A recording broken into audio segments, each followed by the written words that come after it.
the latest episode of the Spiro Circle. I'm joined now with Omri Hurwitz, who is a tech marketer, entrepreneur, VC, startup, media guy.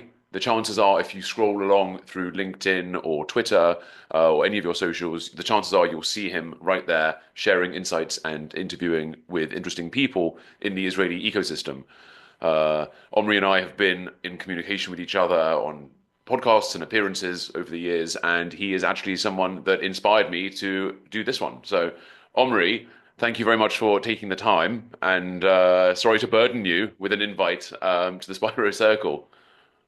Thank you so much, James. I love your content. I love this. I love the circle. I think it's a great platform, and I'm super excited to be on this show. Thank you very much. I mean, one of the things that we've spoken about over the years is media. Now, you have your hands in quite a few different areas because you do like interviews and you do some PR and you do marketing. So you've got your feet in a lot of puddles. I want to touch on media and what we've been speaking about over the years, noticeably kind of how it's changing. I mean, you and I are now speaking just like this, as easy as pie. But it hasn't always been the case. So what have you been seeing? So I think just for some context and clarity for people who are gonna watch and listen to this, I think I have a pretty decent view in terms of the media market because my company actually works on both sides. So we also work on the PR side where we basically promote brands, but we also own media outlets. So we also own stakes in several media outlets. And then on the third side, on like this third triangle, is we do an interview show where we distribute it both on traditional media and on what you would call like new media, which is basically social media. And um, what we've been seeing is something very unique that has gained huge traction in the last, I would say, 2 months or so, which is the ability to search in real time using AI what's going on in the news and what's going on behind the news. So, for example, today you have platforms like Grok, which sits on X, and then you have Perplexity as well, and then you also have ChatGPT's search engine. If you're a premium subscriber, you can basically click that web feature and kind of like integrate it with the web. And what this lets you do is this engines actually lets you get your headlines, right, your news, and help you, especially Grok, which this is really wonderful. It helps you understand what people are talking about right now, and it also lets you get the commentary, which is basically the people who are posting on X, at the same time in the same summary, which is completely mind blowing, and it is really disrupting what we think of as media, and I'll explain why. Because when Media you and look also news, right? I'm guessing because it's happening like now news outlets are becoming outdated because what you're seeing is what's happening in real time. Is A that correct? hundred percent, 100%. So when I say media, I'm talking about basically news media. And what happens is think about it. So let's say even 5 or 6 years ago, right? So you would have an article go live on, let's say, a Forbes, and you would have people coming and reading the Forbes article on the platform. And then on the other side, you would have people who are sharing the article on social media platforms, on X or on LinkedIn, and they would basically engage with that article through that social media distribution, that social media amplification. But what we're seeing now is those two worlds are emerging together because when you search on Grok for the latest headlines, let's say the latest headlines on what's going on with Elon Musk and Tesla, you're getting sourced both the actual commentary and the actual sourced articles from those traditional media outlets at the same place, right? So you're getting kind of like the best of both worlds, and it's completely changing the way people are consuming media, which is also going to change the way how people are creating media. Wow, that's super interesting. And I think that for the last few years, you had the early adopters at the end of 2022 when ChatGPT became available. I remember where I was. I was sitting in Sorona, and someone showed me what it could be. Very basic at the time. I mean, it presented a whole news article based on a prompt that I gave it, and I remember thinking it was amazing. And now I have. For media that I produce and research, I have Grok on one page and I have ChatGPT on the other, and I test them out. So I give them the same prompt, and I'm getting to know them a bit, and it's pretty interesting. And obviously, you mentioned Perplexity, and obviously the big news this week was China releasing its so-called more powerful LLM engine that could produce something that. The only thing I think it's produced so far is crashing the US stock market because it won't tell you anything about COVID origins or Tiananmen massacre squares. Um, but basically, what you were saying is that the landscape is changing and that people are seeking information from different places. I've heard that Gen Z don't use Google anymore. That the Google search bar for queries, they it's outdated for them. For information, they'll go to Instagram or they'll put in ChatGPT, and that'll give the information.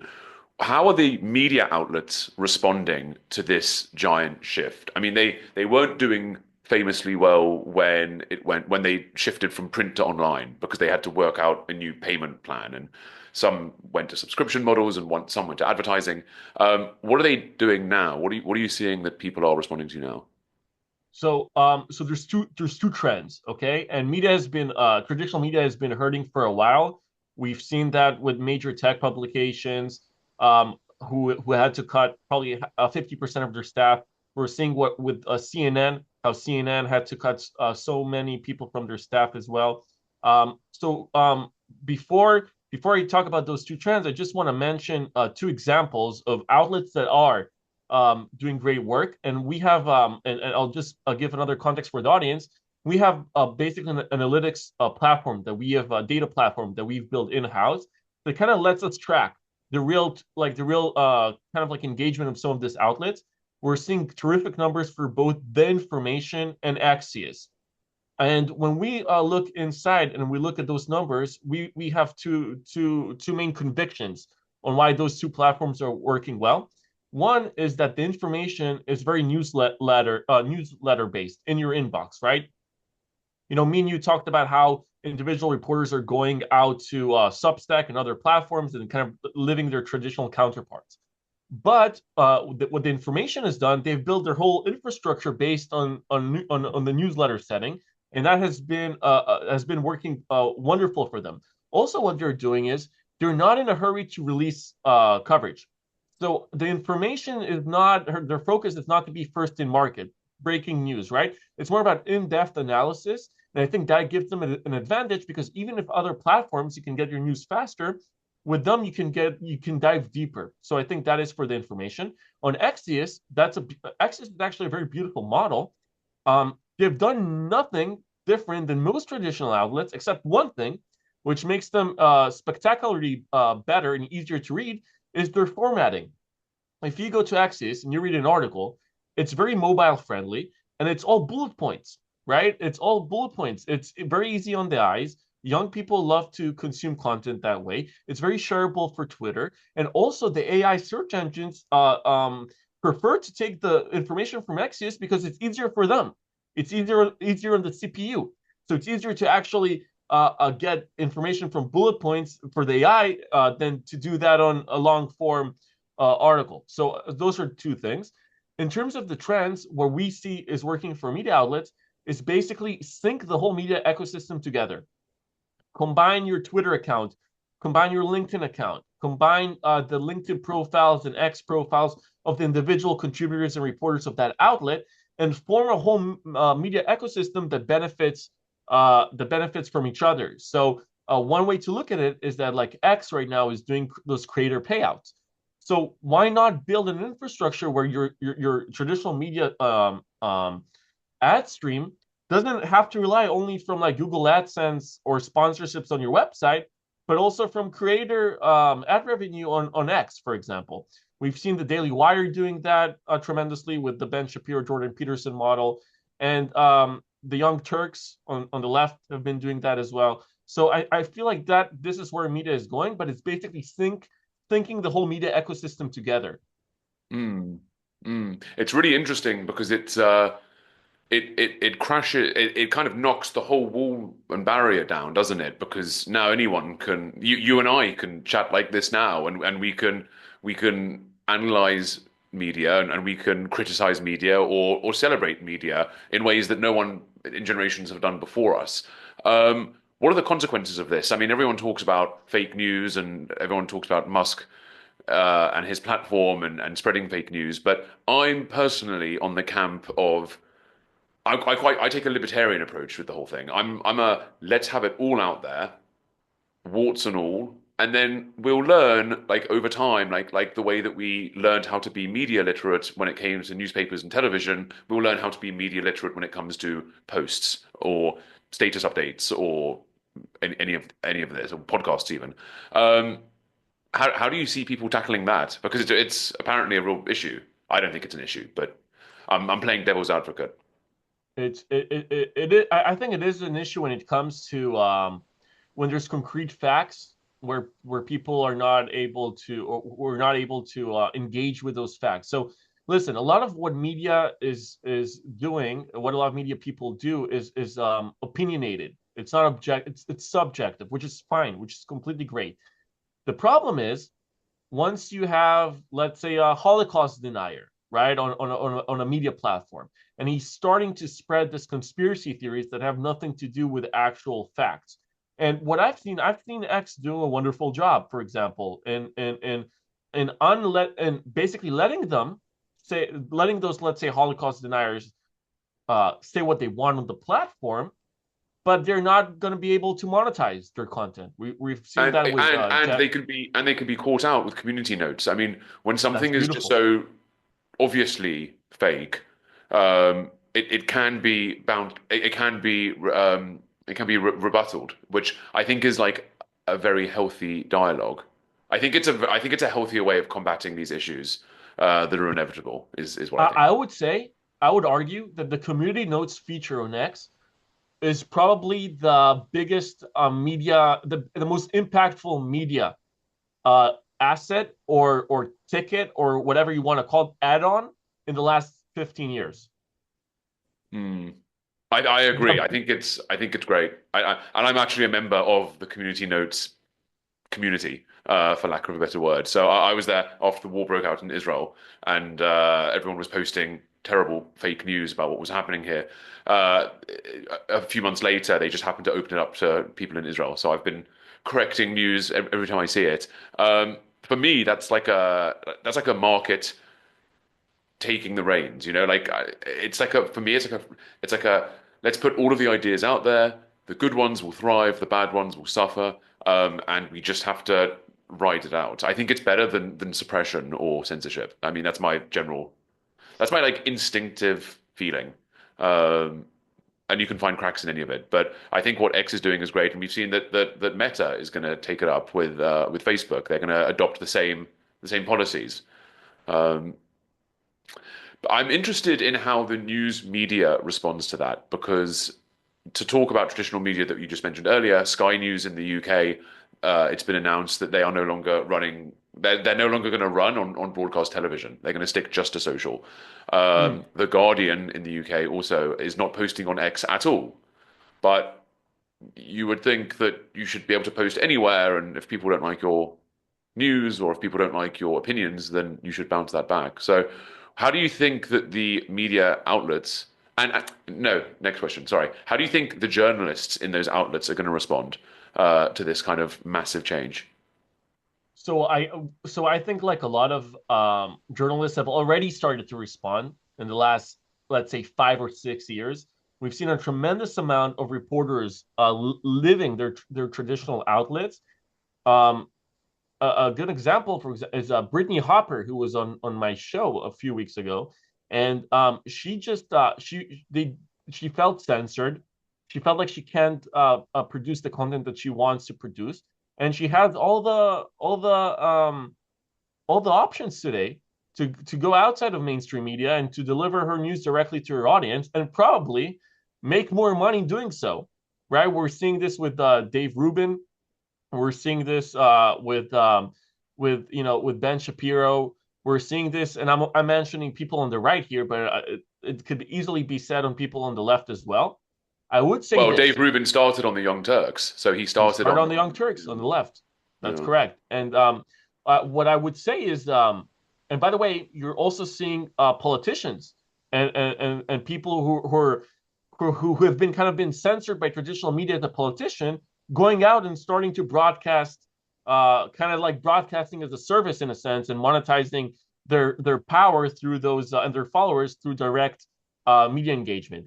Now, what I would comment about the Guardian, for example, is the Guardian not posting on X is exactly the problem with traditional media, right? The problem that being too biased politically, being too affiliated with one party.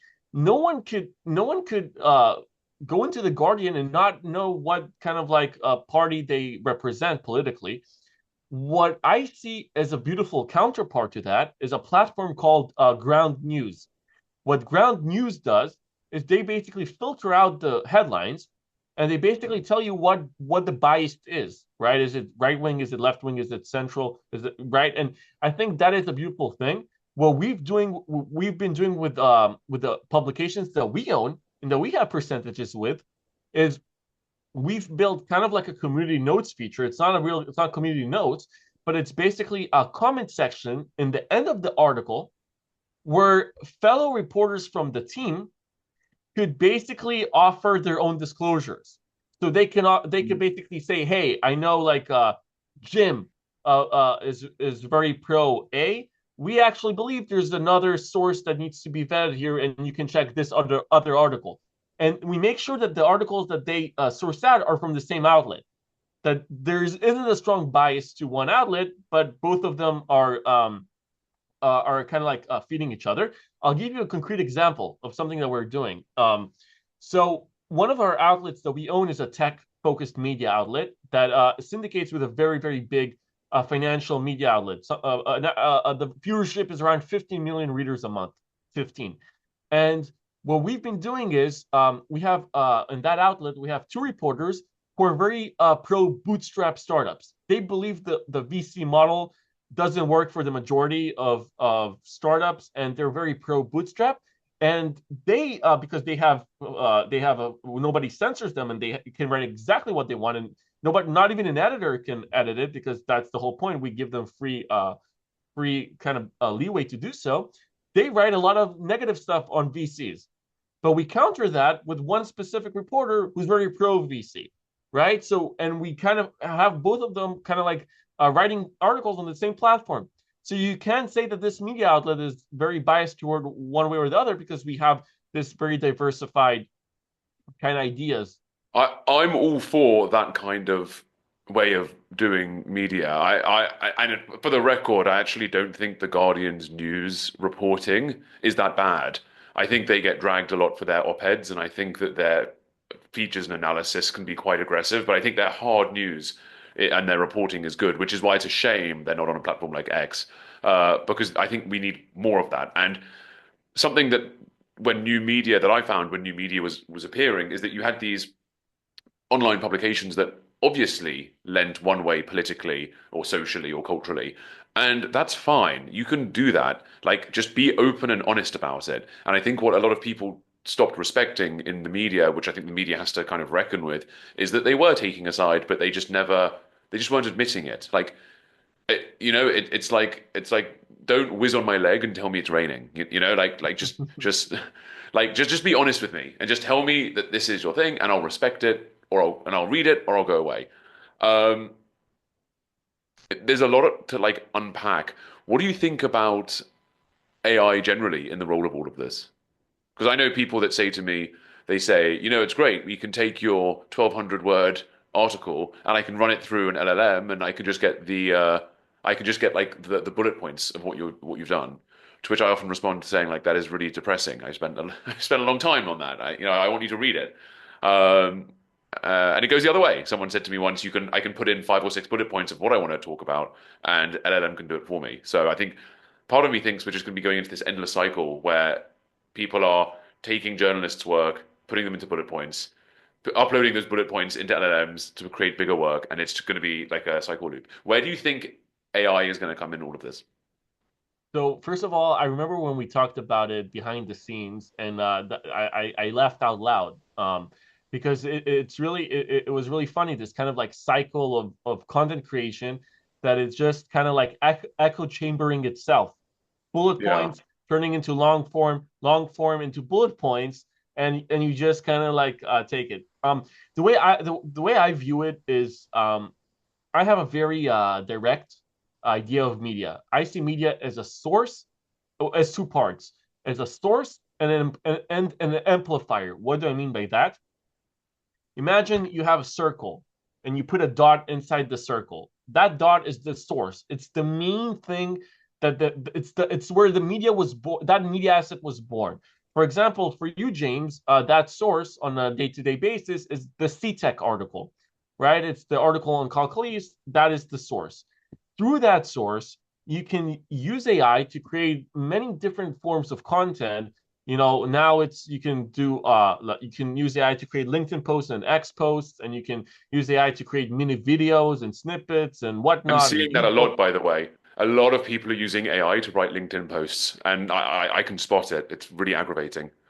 Yes, but in 10 years you wouldn't be able to spot it, right? Or there will be maybe a different mechanic, like maybe a different thing that people, maybe there's going to be a social media startup that will vet if it's been written by AI or not. I don't know. There's going to be so many things, but I think AI is definitely concluding it. But I will say this: AI is not going to like. We need to make sure AI doesn't create the news, right? We need to make sure AI basically distributes it easier with a better flow.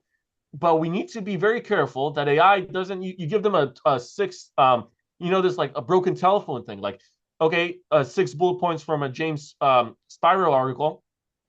But what about if that AI doesn't get the sixth point correctly, and it's a bit murky, and there's a bit of like a disinformation there, and then that turns into a long form article, and it didn't take the sixth point correctly. Now there's a long form article with a bit of disinformation, and then the AI takes this article and turns it into bullet points again. And when it turns it to bullet points again, now there's 2 or 3 points out of the six that are a bit not accurate, right? So we need to be careful, and this is also why I'm very I'm very hesitant about the Chinese AI company. You know, like, okay, first of all, people don't necessarily know if they don't use NVIDIA chips and they're not disclosing it.